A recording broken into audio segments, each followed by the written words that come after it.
This video was kindly sponsored by my supporters on Patreon.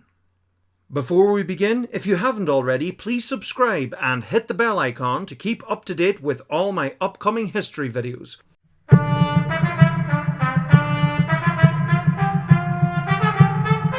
Mannyman Does History. The President of the United States of America is one of the most powerful positions in the world. They are head of government and head of state of the USA, as well as Commander-in-Chief of the US Armed Forces.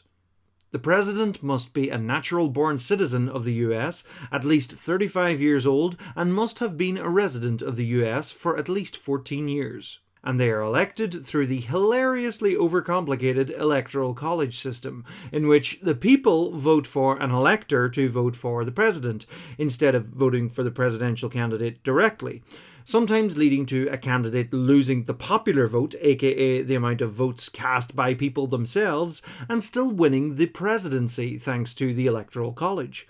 In most states, whoever wins over half of the state's votes automatically gets all the state's Electoral College votes. It works for those in power, and turkeys won't vote for Christmas. President number 1. After winning their independence from Britain, the newly formed United States of America decided to create the position of president, as opposed to possibly a new monarch. It was here the Electoral College was created, because the Founding Fathers didn't trust the masses of the 13 colonies to be informed about the presidential candidates. Instead, the people would vote for electors, who did keep up to date with politics. Military hero and founding father George Washington was unanimously elected the first president of the United States in 1789, and he served 2 four-year terms, establishing a strong and stable nation. In the beginning, Congress was held in Federal Hall in New York City, but it was ultimately decided to locate the nation's capital between Maryland and Virginia along the Potomac River, and would be called Washington, D.C. Philadelphia became the temporary capital while the new capital was being constructed. Tensions within George Washington's cabinet between his Secretary of State Thomas Jefferson and Secretary of Treasury Alexander Hamilton led to a split into a two-party system, becoming the Democratic Republicans and the Federalists. Washington wasn't much of a politician and more of a military man. As France followed America into their own revolution, Washington chose not to support them. He had the option of running for a third term, but he chose to step aside and let the country run without him. There were many myths later told about Washington chopping down a cherry tree and not being able to tell a lie. He also owned 317 enslaved people while in office, and they were freed not upon his death, but later after the death of his wife. President number 2. Washington's vice president and fellow founding father, John Adams, was elected the second president. The founding fathers were men of the Enlightenment, a period of new thinking, forward thinking through questions and knowledge. Revolutionary France was at war with Europe, and Adams sided with the British, while his political opponents in the Democratic Republican Party supported the French. Adams strengthened the navy and ordered them to harass French ships in response to French harassment of American ships. He managed to avoid complete war with France, but he also clamped down on freedom of speech against the government and against foreigners. This was not popular and cost him a second term. He was the first president to live in what would later become known as the White House, while Washington, D.C. itself was still being constructed. President number 3. Adams was defeated by Thomas Jefferson, another founding father and chief author of the Declaration of Independence 25 years earlier. He had founded the Democratic Republican Party. Up until now, whoever came second in the presidential election became vice president. Jefferson changed this, as having a political opponent as vice president was frustrating, so in his second term, Jefferson appointed his own. As a man of the Enlightenment, Jefferson was quite secular, deeming himself a deist, believing that if there is a God, he only got the ball rolling on existence and hasn't really interfered since. He believed in a strong wall of separation between church and state, protecting religious minorities and stopping governments from being corrupted by religious fundamentalism. As president, he strengthened trade, defending against pirates, and famously organised the Louisiana Purchase, in which he personally bought French Louisiana from Napoleonic France for the US at a dirt cheap price, nearly doubling the size of the nation. While Europe was at war against Napoleon, Jefferson wanted USA's neutrality respected, so he banned all exports, seriously damaging the economy. He thought Native Americans would either have to assimilate or be moved west, and he did this. And he banned the import of enslaved people from Africa, although the internal slave trade continued strongly. When enslaved people rose up against French rulers in Haiti, Jefferson embargoed the country and drove it into poverty. He wrote about the United States' terrible reliance on slavery, and owned around 600 enslaved people while in office, fathering several children with the enslaved Sally Hemings. President number 4. James Madison was next. He had helped write the Constitution and the Bill of Rights. His presidency saw the War of 1812 with Britain over trade disputes and the British shanghaiing of American sailors. Madison pushed for this war, despite USA being deeply underprepared for it. Madison's war saw most of its fighting along the Canadian border, although 1814 saw Madison flee the capital as British forces captured Washington, D.C., burning down the White House and the Capitol building, the only time a foreign power held the nation's capital of D.C. Afterwards, the British failed to capture Baltimore, from which came the inspiration for the poem The Star-Spangled Banner. The tune Hail to the Chief, which would later be adopted as the president's official anthem, bum bum ba-dum bum ba-dum ba-dum ba-dum bum, was also written during Madison's presidency. The War of 1812 was ultimately inconclusive, but it was a wake-up call for America, and afterwards Madison pushed for a stronger military, stronger government, and a national bank. Madison also owned under 100 enslaved people while in office. President number 5. James Monroe was the last founding father to be president. Monroe toured the country to reinforce political unity. In a treaty with Britain, he saw the United States spread to the Pacific and began the idea of an American global empire. He bought Florida from Spain, and he compromised with slavery in Missouri and supported the establishment of colonies in West Africa for formerly enslaved people to go to, believing that freed black people was confusing for enslaved black people. The West African country would later become Liberia, with its capital being Monrovia, named after Monroe himself. Monroe strongly opposed European intervention in the recently independent nations of Latin America. That would later become the USA's job. This Monroe Doctrine was authored by his Secretary of State, John Quincy Adams. Monroe also owned 75 enslaved people while in office. President number 6. Son of John Adams, John Quincy Adams won a tough four-way election. He'd helped negotiate peace during the War of 1812 and achieved much as Monroe's Secretary of State, but his progress as president was slowed by opponents in Congress. He did manage to pay off much of the national debt.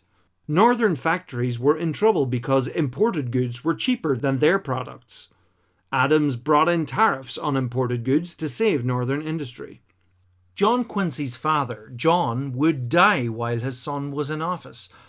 He would die on the exact same day as Thomas Jefferson, and that day was the 4th of July, 1826, which was the 50th anniversary of the signing of the Declaration of Independence, which is such a bizarrely amazing coincidence. President number 7.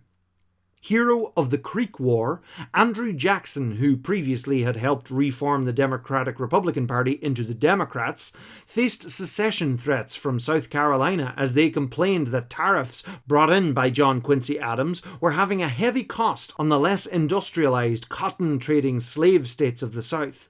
The tariffs were changed, and Jackson threatened military action, so they chose not to secede. He dismantled the Second Bank of the United States, posing as a hero for the average man against wealthy bankers, and would later get his face on the $20 bill. He also signed the Indian Removal Act, moving many Native Americans out of the southern states in the infamous Trail of Tears. Jackson was known for his temper and love of duels. He also owned less than 200 enslaved people while in office. President number 8. Martin Van Buren was seen as a pretty useless president, blamed for the Depression of 1837. He is the only president to have spoken English as his second language, his first language being Dutch. Van Buren refused Texas into the Union, hoping to buy it from Mexico instead. And that's about it for Van Buren. President number 9. Hero of the War of 1812, William Henry Harrison was the last president born before independence. He was the first president of the recently formed Whig Party.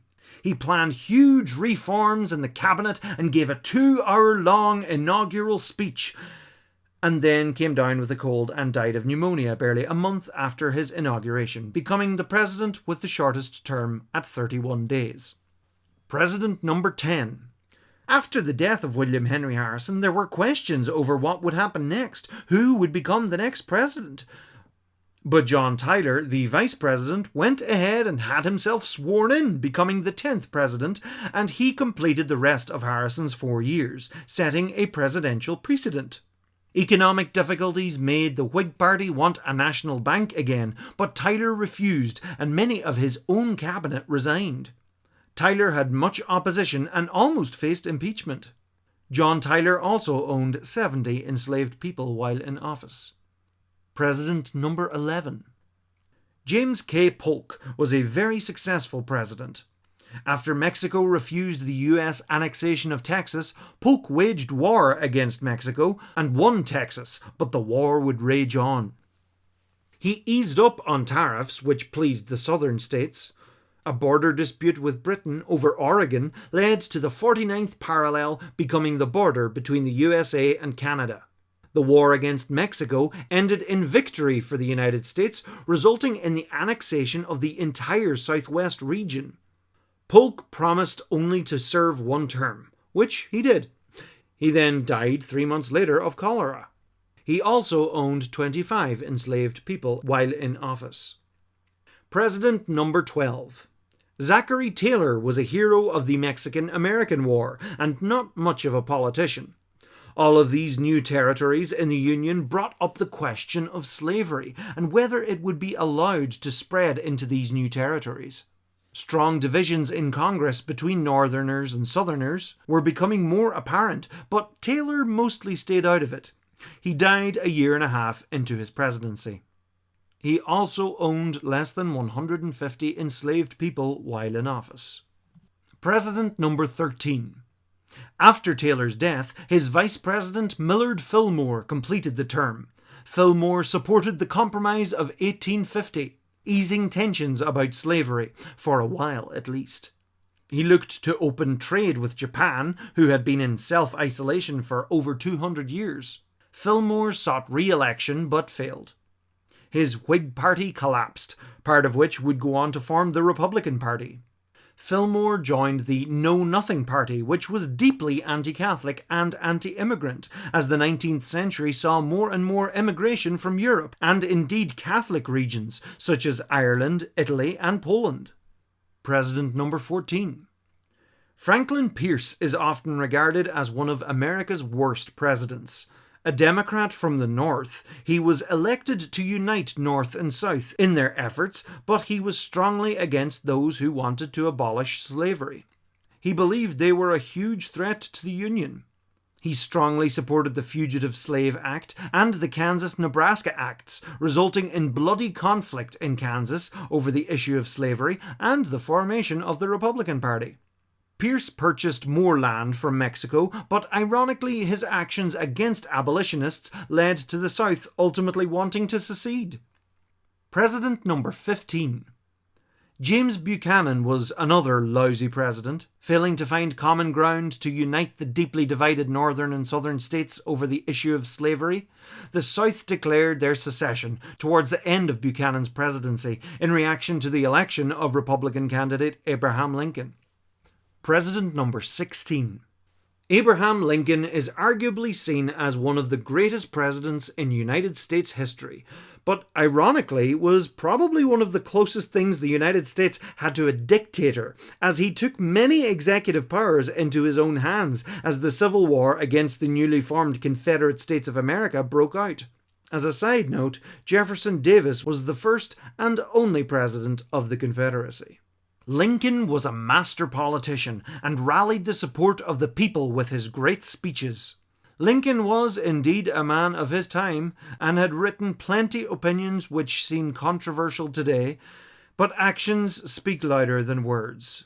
He was very actively involved in military decisions, all the while bringing in the Emancipation Proclamation, which freed all the enslaved people in rebelling states. He would later push through the 13th Amendment, abolishing slavery altogether, except as a form of punishment. Lincoln was re-elected for a second term and saw the end of the Civil War. 5 days after the surrender of the Confederate States, Lincoln was assassinated in Ford's Theatre, Washington, D.C., by John Wilkes Booth, a Confederacy sympathizer. President number 17. Lincoln's VP, Andrew Johnson, became president, and he would oversee the beginnings of the Reconstruction period. He'd been selected as VP by Lincoln as he was a Southern Democrat and Unionist, hopefully bridging the gap between North and South. He was all for the Southern states to quickly rejoin the Union, but only after they sorted out their state governments again. Many of these former Confederate states had harsh laws for former enslaved people. Republicans in Congress tried to bring in civil rights, but was vetoed several times by Johnson. The Republican majority pushed it through anyway. He also opposed the 14th Amendment to give citizenship to freed men. His contrariness against the Republicans in Congress would lead to his impeachment. If found guilty, he could be removed from office, but he was acquitted. During his time, Alaska was purchased from the Russian Empire. President number 18. Civil War hero Ulysses S. Grant became 18th president and moved to protect African American rights within the Reconstruction process. He worked to dampen Confederate nationalism and enforced Reconstruction and civil rights by stationing the army in the South. He sought to establish the Republican Party in the South with black and white citizens. He reintroduced the gold standard against the dollar and attempted to annex Santo Domingo. Grant was very trusting and ended up defending a lot of corrupt organizations. He tried to quell tensions on the frontiers with Native Americans. The Panic of 1873 resulted in a bad economic depression, ending his presidency on a bit of a low note. President number 19. Rutherford B. Hayes's election was hotly contested as he'd lost the popular vote but won the Electoral College vote. To compromise and break this deadlock, he pulled the army out of the southern states and Reconstruction ended before it was ready to, resulting in backward steps in civil rights and white supremacists tightening their control over the South. Hayes was a purveyor of education and gave government jobs based on achievement and ability, not race. He also used the army to crush the railroad strike of 1877. President number 20. James A. Garfield, like Hayes, began regaining power for the president, which had been hampered by the Senate during Reconstruction. He improved US naval power, sorted out corruption in the post office, supported new farming technology, education and civil rights for African Americans. Garfield was shot by Charles J. Guiteau, a disgruntled wannabe office holder. 11 weeks later, Garfield died from his wounds, having gotten infected from unhygienic medical practices. President number 21. Garfield's VP, Chester A. Arthur, became president. He did more to reform positions in the government based on merit, not political party. He held back on spending on US harbours while sitting on a huge federal surplus accumulated since the Civil War. President number 22. Grover Cleveland was an effective president and despite being a Democrat had growing support from some Republicans. Cleveland was very conservative and pushed for big business as the US exploded with commerce and industry. He tried to assimilate the Native American tribes by taking their land reservations, dividing it up into allotments and selling it back to them in return for US citizenship. Wasn't that generous? President number 23. Benjamin Harrison, grandson of 9th President William Henry Harrison, unlike Arthur, decided to spend that surplus money protecting trade rates and creating the national forests. He was another president who oversaw the modernizing navy. He'd proposed federal education and voting rights for African Americans, but was not supported by the politicians who had long grown tired of the issue of civil rights. President number 24. Grover Cleveland returned as president, the only person to sit 2 non-consecutive terms, being both 22nd and 24th president. Harrison's high spending had led to the Panic of 1893, a terrible depression which Cleveland was unable to alleviate. This seriously damaged the Democratic Party and led to Republicans winning a landslide victory in 1894. Interesting how these panics and depressions happen quite regularly within capitalism. Just saying, look out for how many depressions there are before the end of this video. President number 25. William McKinley became the 25th president. Throughout the end of the 19th century, many Democrats had been pushing to have silver coins put into circulation along with the gold standard, so as more wealth could be spread amongst the people. As with his predecessors, McKinley resisted this.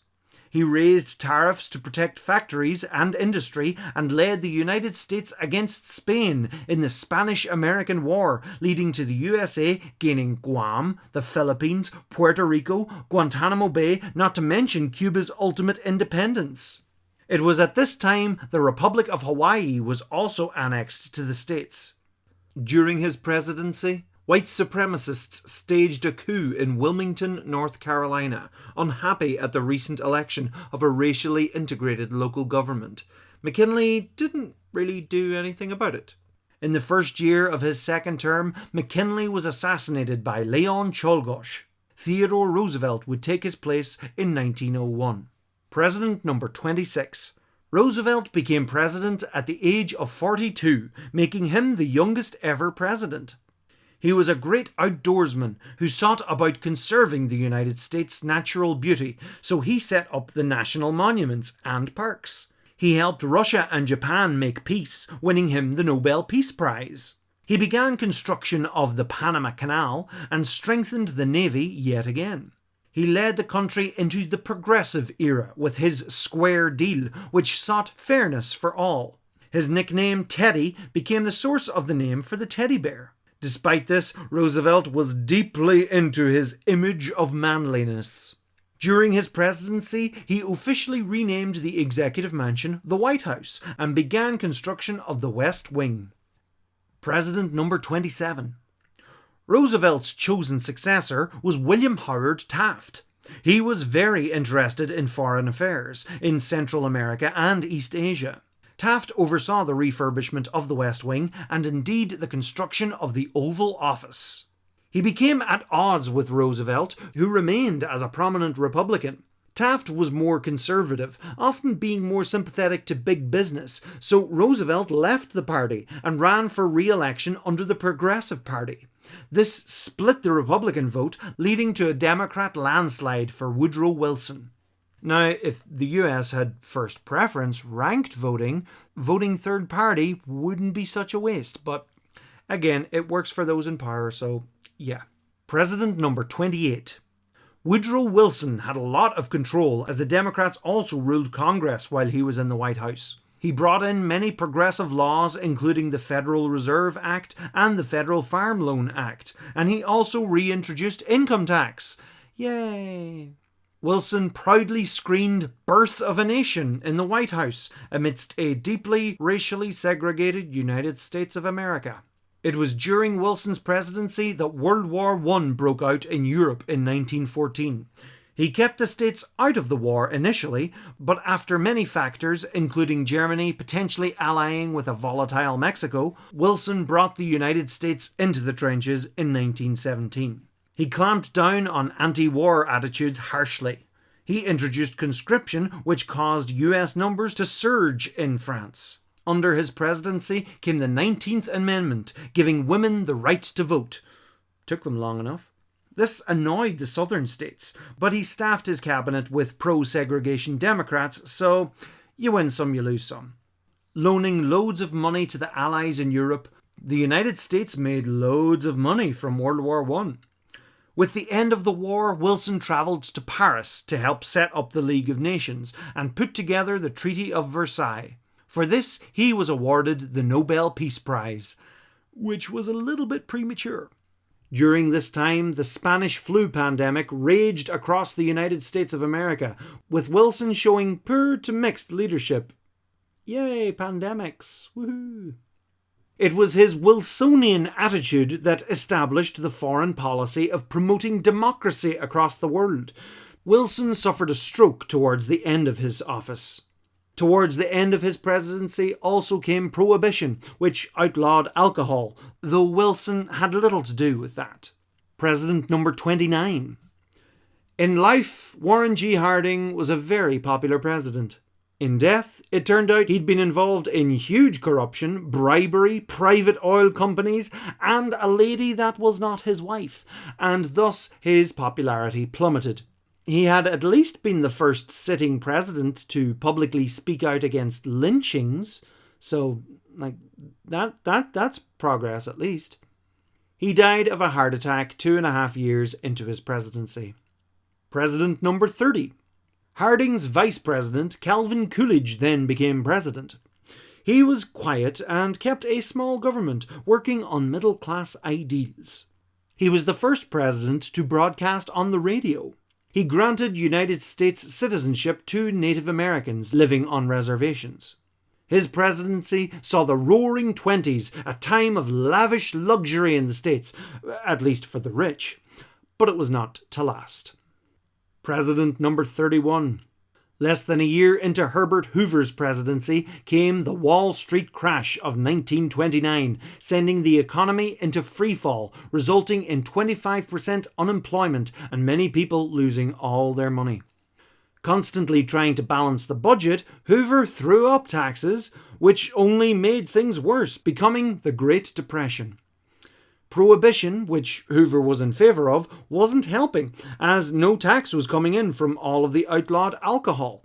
Criminal organisations grew in power at this time because they were bootlegging illegal alcohol. Whoops. In the fight against the Depression, Herbert Hoover had the Hoover Dam built. People grew tired of this downward spiral, and change was needed. President number 32. Franklin D. Roosevelt won a landslide victory, offering the country a New Deal, which involved more federal involvement in the economy, state jobs for the unemployed, and regulation on businesses, banks, and Wall Street. This New Deal saw a liberal turn in the Democratic Party, although they continued to support segregation. The gold standard was preventing enough money to be in circulation, so Franklin severed the link between the dollar and gold and began to pump money into the economy to get things going again.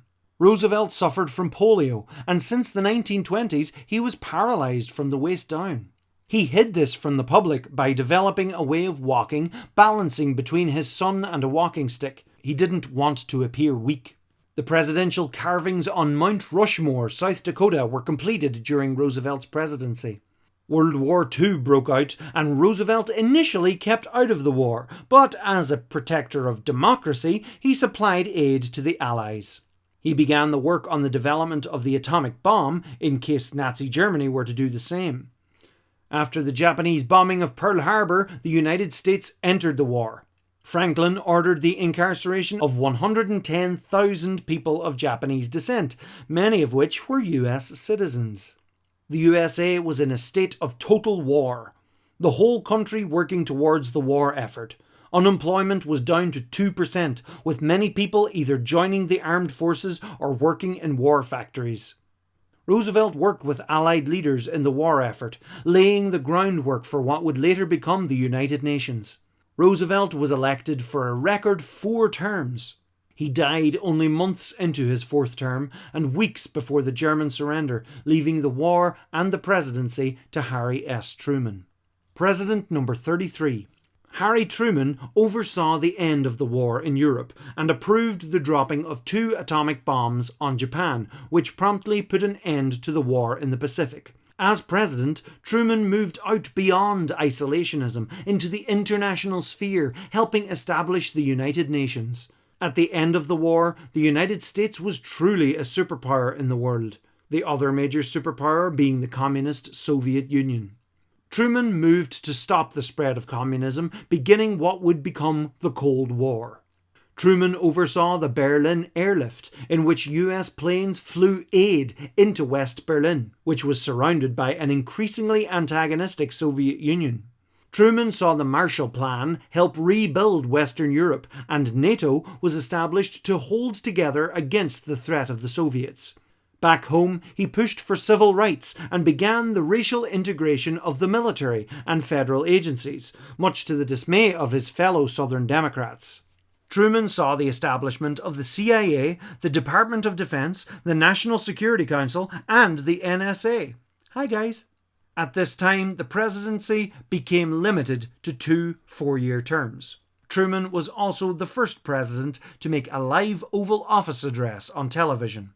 The end of his presidency saw the Korean War, where UN forces attempted to stop the communist takeover of Korea. President number 34. World War II General Dwight D. Eisenhower became president and inherited the Korean War, threatening nuclear weapons to end it. His idea of nuclear deterrence became a defining feature of the Cold War as the Soviet Union became nuclear equipped. International intervention increased under Eisenhower in Guatemala, Iran, and Vietnam. He had the CIA depose the democratically elected leader of Iran and installed the loyal Shah for oil purposes. He sought to isolate recently turned Communist People's Republic of China, wanting to maintain pressure on communism. He criticized Britain, France, and Israel's invasion of Egypt during the Suez Crisis and forced them to pull out. At home, he expanded Social Security, set up the interstate highway system, DARPA, and pushed for science, education, and safe nuclear power. During his presidency, many references to God, such as One Nation Under God and In God We Trust, became part of the USA in opposition to the secular Soviet Union. In reaction to the Soviets launching Sputnik into space, he set up NASA. Reliable rocket technology was important when nukes were available. The civil rights movement began in the racially segregated South during Eisenhower's presidency. After the Cuban Communist Revolution, Eisenhower planned an invasion of Cuba using Cuban exiles trained by the CIA. This operation would be inherited by his successor. As he left office, Eisenhower warned the people of America against the growing strength of the military-industrial complex, in which the capitalist drive for profits would push for more wars, as they seemed to be very lucrative and profitable for the US. He was not wrong. President number 35. John F. Kennedy became the first Roman Catholic president of the United States, which had been used against potential candidates in the past. He was one of the first presidents to really use television to his advantage. The invasion of Cuba at the Bay of Pigs, which he inherited from Eisenhower, was a disaster. His presidency saw the erection of the Berlin Wall around West Berlin, heightening tensions between East and West.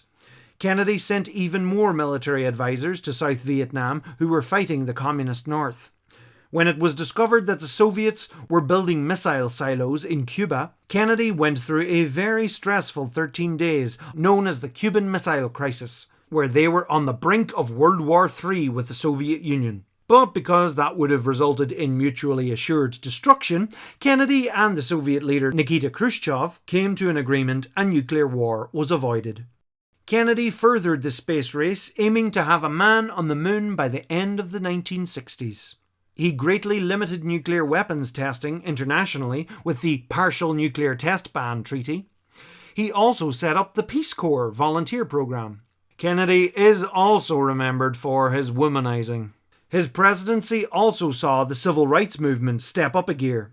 In November 1963, Kennedy was assassinated in Dallas, Texas. Officially, it was Lee Harvey Oswald who fired the shots, but he was shot dead 2 days later in a jail transfer, leading to a huge series of conspiracy theories. But I'll leave that up to Oliver Stone. President number 36. Kennedy's VP, Lyndon B. Johnson, became president. Johnson sought to get rid of poverty and social injustice through his Great Society, supporting public broadcasting, Medicaid, Medicare, education, social and rural development, and the arts. He was a very domineering person and could coerce people to get things done. His work on civil rights saw the banning of racial discrimination in public places, housing, the workplace, and made voting rights fairer. Johnson having previously opposed Harry Truman's push for civil rights. Racial quotas on immigration was also done away with. Many of these moves resulted in the Democrats losing massive support in the South, and the ultimate flip of the political parties, with the Republican Party becoming more conservative and gaining its foothold in the South. Johnson put ground troops in Vietnam, and the war dragged on with rising casualties and anti-war sentiment at home. As his presidency went on, civil unrest grew, riots in many cities stoked by the assassination of civil rights leader Dr. Martin Luther King Jr., and Johnson wasn't seen to be doing enough about it. President number 37. Richard Nixon was the president that saw the Apollo 11 mission to the moon. His visit to communist China led to an opening up of trade and communication with China. He helped bring about an easing to the Cold War with the Anti-Ballistic Missile Treaty and SALT I agreement with the Soviet Union in a time known as détente. He aimed to remove troops from Vietnam, but not before invading Cambodia and Laos. He ultimately ended US involvement in Vietnam in 1973. Nixon began the war on drugs, looking to defeat drugs, and resulted in the increased incarceration of people, particularly black men. Because the US continued to aid Israel in their fight against various Arab nations, these nations held an embargo of oil to the US, resulted in Nixon overseeing the rationing of gasoline. He did also begin the Environmental Protection Agency. Nixon's presidency, however, is most infamously remembered by the Watergate scandal, in which his staff attempted to cover up a break-in to the Democratic National Headquarters in Washington, D.C. The revelations that followed were that Nixon was secretly recording conversations, bugging offices of political opponents, and using the FBI, CIA, and IRS to investigate activist groups and individuals for personal use. Facing impeachment and removal from office, Nixon resigned, leaving Gerald Ford as president, who subsequently pardoned Nixon. President number 38. After the whole Watergate thing, Congress curbed a lot of powers of the president, so Gerald Ford wasn't the most notable of presidents. He did sign the Helsinki Accords, which was signed by 35 states and sought for better relations between East and West. He oversaw a violent takeover of East Timor. Ford had become Nixon's vice president because his predecessor, Spiro Agnew, resigned due to scandals, so Ford is the only person who has served as president or vice president and not been elected by the Electoral College. Recession hit under his presidency. President number 39. Jimmy Carter oversaw peace talks between Egypt and Israel and the promising of control of the Panama Canal to Panama in 22 years. He oversaw an inquiry into the 3 Mile Island incident where a nuclear reactor in Pennsylvania went into partial meltdown. The Iran Revolution led to 52 Americans being held hostage in Iran for 444 days. And an energy crisis with a lack of oil coming from the Middle East.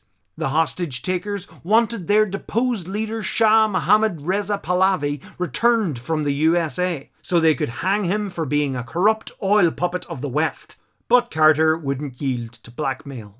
They eventually returned the hostages, looking for help as Iraq invaded Iran. Carter also signed the SALT II agreements, which were never ratified as the Soviet Union invaded Afghanistan, ending détente.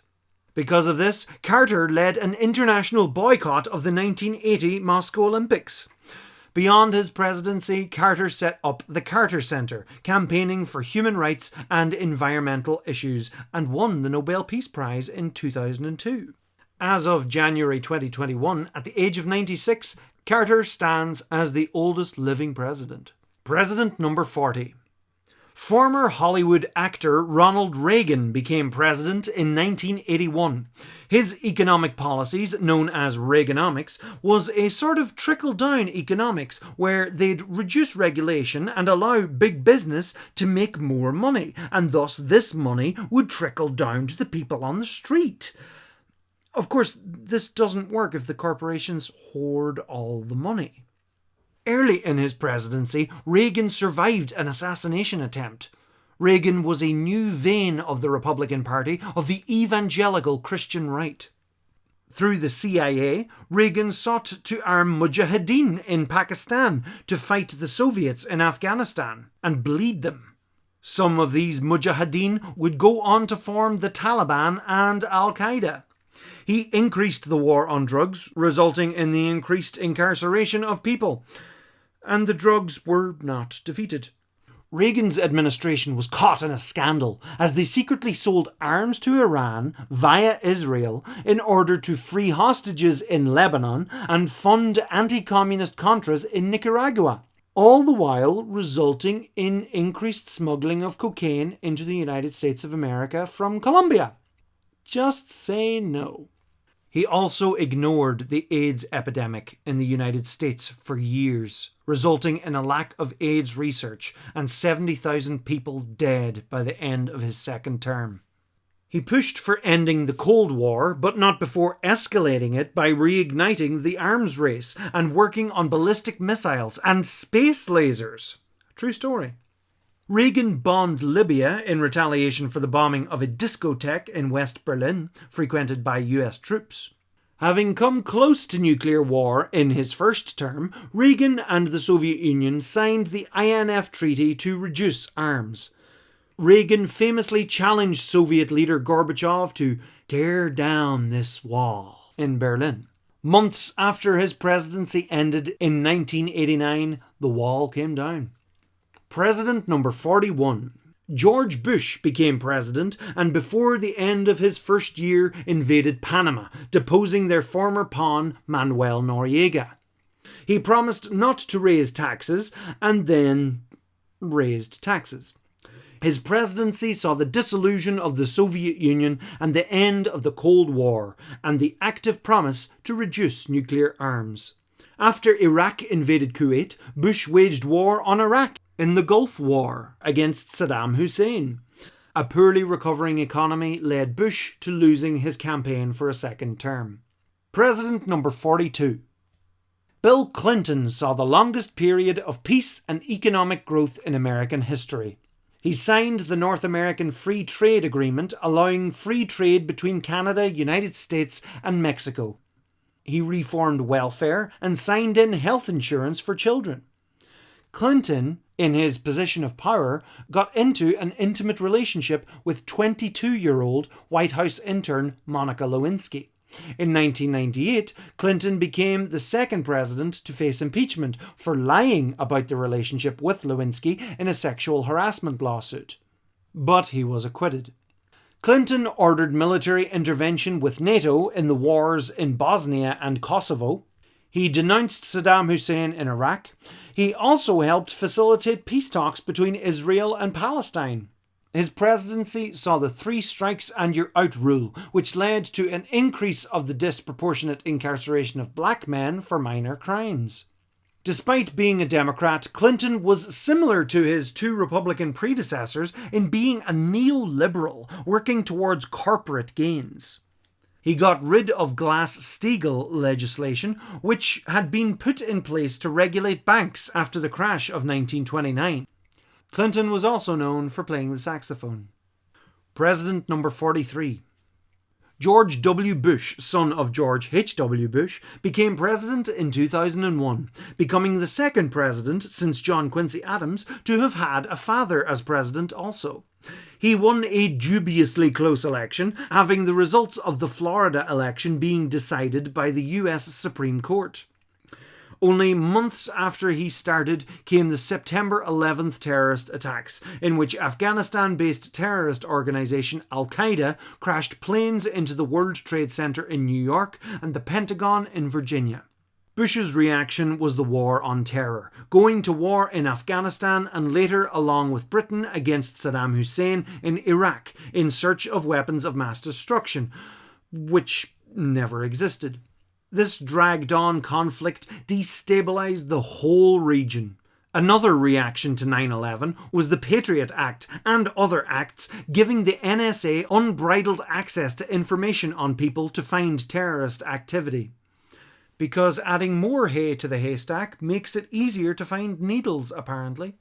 Bush became known for his bumbling moments of public speaking. He was elected for a second term, but his popularity waned as it was clear he handled the war in Iraq badly, along with poor leadership in the aftermath of the devastating Hurricane Katrina. Questions about torture and treatment of prisoners in Guantanamo Bay didn't help either. Bush did make tax cuts to the rich and education reforms. The financial crisis of 2008, stemming from unregulated banks selling worthless mortgages to each other, led to Lehman Brothers Bank failing. All the other banks panicked, and this led to a global recession. Bush was practically on autopilot towards the end of his presidency and handled the crisis poorly. President number 44. Barack Obama became the first African American president of the United States. Being born on Hawaii, he also became the first president to not be born on continental America. Obama was the first president to really use the internet effectively in his campaign. Obama brought in measures to try and fight the effects of the recession, including some regulations on financial bodies.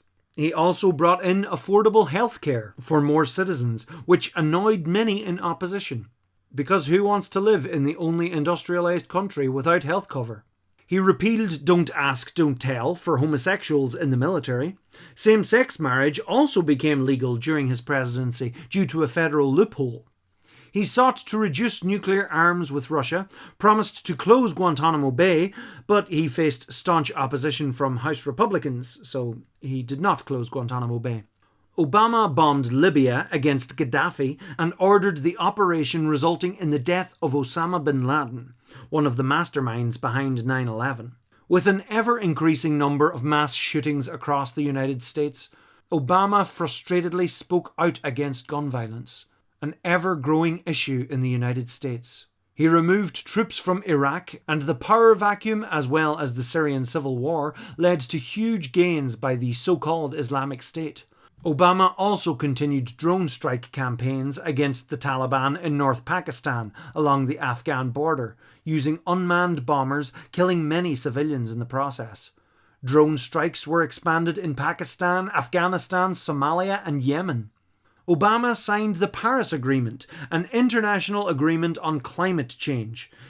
His presidency saw a nuclear arms agreement with Iran, and Obama began better relations with Cuba after decades of enmity.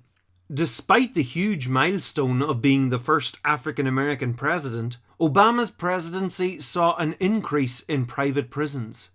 His neoliberal interests also resulted in the Democrats' continued support for corporations.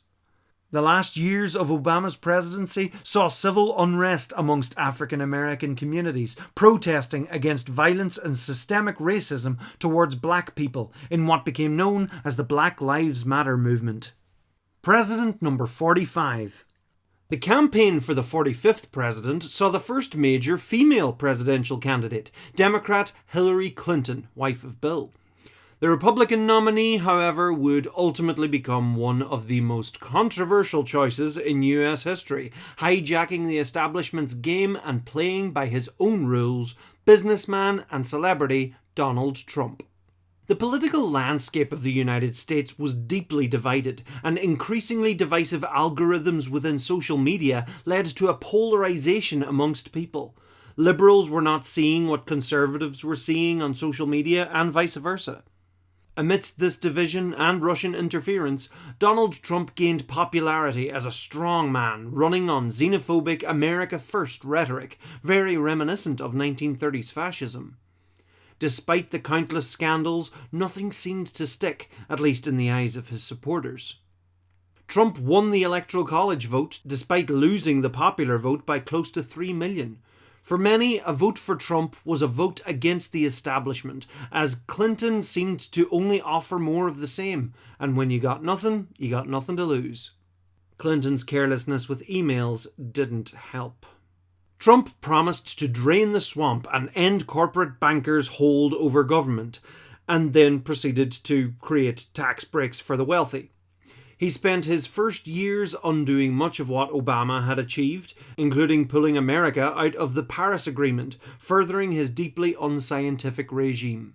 He came under investigation by the FBI over potential Russian interference in the 2016 election, but nothing conclusive was found connected to Trump. Trump enacted a travel ban to several Muslim-majority countries for apparent security reasons. Trump was deeply vain and was a sucker for anyone who praised him. Trump had particularly emboldened white supremacists, and when they came out en masse in Charlottesville, Virginia, he failed to outright denounce them, without at least saying that there were very fine people on both sides. Islamic State was greatly weakened during Trump's presidency. He seemed to admire many authoritarian world leaders, such as Vladimir Putin and Kim Jong-un. As North Korea tested nuclear weapons, Trump visited Kim Jong-un, and things de-escalated. He fired any staff member who seemed to go against him. He used his own Florida resort, Mar-a-Lago, as a base for political meetings, one of many personal conflicts of interest Trump showed while in office, refusing to put his assets in a blind trust. One of his big points was building a wall along the Mexican border, with mixed results. Immigrations and Customs Reinforcement, known as ICE, separated children from their parents who'd crossed the borders illegally and housed them in prisons along the border. Trump's presidency was mired by scandal after scandal, with too many to name here, but he seemed to be able to brush off anything that was thrown at him. He pushed the phrase fake news and actively spoke out against several media sources, turning his followers against the media. He was also an avid user of Twitter, often making huge announcements through his tweets, #Covfefe. Trump supported the recognition of Jerusalem as the capital of Israel and announced the creation of the Space Force, a new branch of the US Armed Forces, as if they needed another. Trump banned transgender people from serving in the armed forces. In 2019, Trump was impeached by the Democrat-controlled House over a scandal involving Trump offering Ukrainian leader Vladimir Zelensky a quid pro quo in return for dirt on his political opponents. Trump's loyal Senate didn't bring it any further. 2020 saw his forces assassinate an Iranian military leader, nearly sparking World War III. But they managed not to escalate things, thankfully. Trump completely bungled the COVID-19 pandemic, not showing any decent leadership, speaking against experts, giving mixed signals, resulting in the USA's death toll from COVID being over 400,000 by the end of his presidency. Amidst the pressure cooker of COVID and continuing police brutality and murder of African Americans, the Black Lives Matter movement protested not just in the United States, but across the world. Trump's response was even heavier policing and brutal suppression of many peaceful protests, which would sometimes then, in turn, become violent in response.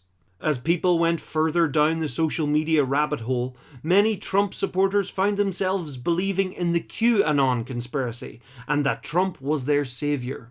Trump lost the 2020 presidential election to Joe Biden, but he refused to concede, claiming voter fraud. Trump tried several baseless court challenges and even called the Georgia Secretary of State looking for more votes somewhere. On the 6th of January 2021, as Congress met to officially confirm Biden's victory, a massive crowd of Trump supporters, egged on by Trump and his cohort, stormed the US Capitol building, resulting in the deaths of 5 people.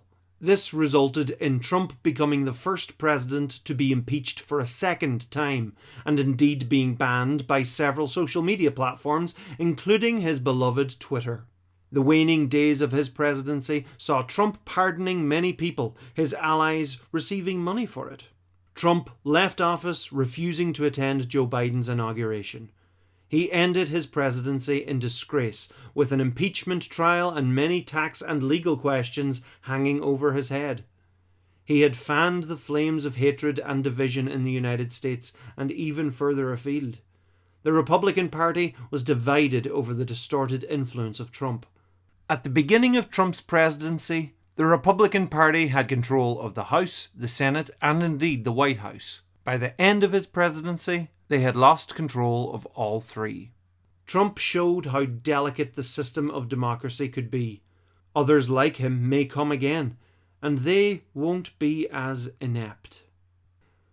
President number 46. Joe Biden had previously served as Barack Obama's VP. At 78, Biden is the oldest person to be elected president. His vice president, Kamala Harris, is the first woman, first African American, and first South Asian American to become vice president. This video has been posted the day after Biden's inauguration, so there's not too much to be said about Biden's actual presidency. Hopefully he will lead the US in the COVID pandemic, and he will probably undo many of the decisions made by Trump. Change continues to be needed. This pendulum swing back and forth is not sustainable or productive. The Electoral College is outdated. It should be easy for people to vote, not difficult. It's almost as if you don't want them to vote. America has come a long way since its foundation, and its first president, George Washington. It has seen many challenges, wars, slavery, systemic racism, a deeply unhealthy addiction to capitalism. But where there have been bad times, there have also been good, but never perfect. The American experiment continues. Watch this space. Thank you very much for watching, folks. I hope you enjoyed this updated edition. Head on over to johndruddy.com, where you can purchase my new poster of the Presidents of the United States, featuring all the presidents from George Washington up to Joe Biden. And indeed my new colouring book based on Irish history. You can support the creation of these videos through Patreon. Head on over to patreon.com/JohnDRuddy for loads of benefits and exclusive content. Don't forget to subscribe and follow me on Facebook, Twitter, Instagram, and TikTok for daily history posts and updates on my work. Special welcome to my newcomer on Patreon, For Mocha. Thanks to all my patrons: Ace, Alexander, Arthur Revan, Carol Basil, Chair DJ, Colton Sayer, Crystal, David Stranad, Dav McGee, Dustin Holden, Emer Gibson, Senan age 10, Helena Rowe Bradley, Jefferson Yates, Joshua Benjamin Heisler, Judy Friesen, Catherine Gilks, Kythius, Kindy K, LaPreche Queenvara, M, Marcus Booker, Mike Wise, Monday Rico, Mr. Magnificent, Mr. Research, Classy Black Men, Mr. Easy Play 2, Mycroft, Myth Nguyen, Ollie Coors, Rocket Wrench, Ryan Elano, SB, Suarez, Stephanie Lentz, Tanmay, Thomas Woods, Travis Dunn, Wendy Barley. Once again, thank you.